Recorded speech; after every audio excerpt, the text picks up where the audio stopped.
लोकसभा निवडणुका संपल्या। या निवडणुकीत अनेक दिग्गज नेत्यांना पराभवाला सामोरं जावं लागलेलं आहे। हातकणंगले लोकसभा मतदारसंघ महाविकास आघाडी आधी स्वाभिमानी शेतकरी संघटनेला सोडणार अशा चर्चा सुरू होत्या, पण शेवटच्या क्षणी या मतदारसंघात ठाकरे गटाने आपला उमेदवार जाहीर केला।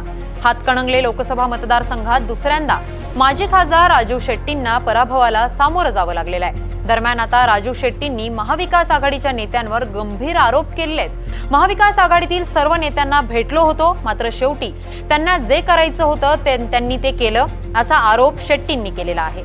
आपण पाहूयात ते नेमकं काय म्हणाले।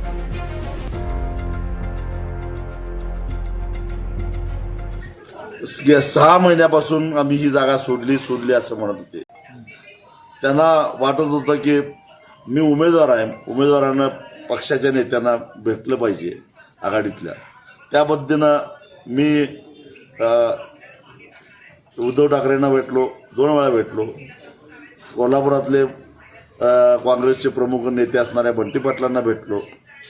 त्याचबरोबर पवार साहेबांच्या बरोबर सुद्धा मी दूरध्वनीवरून चर्चा केली होती, परंतु या सगळ्यांनी शेवटी जे करायचं तेच केलं। पुणे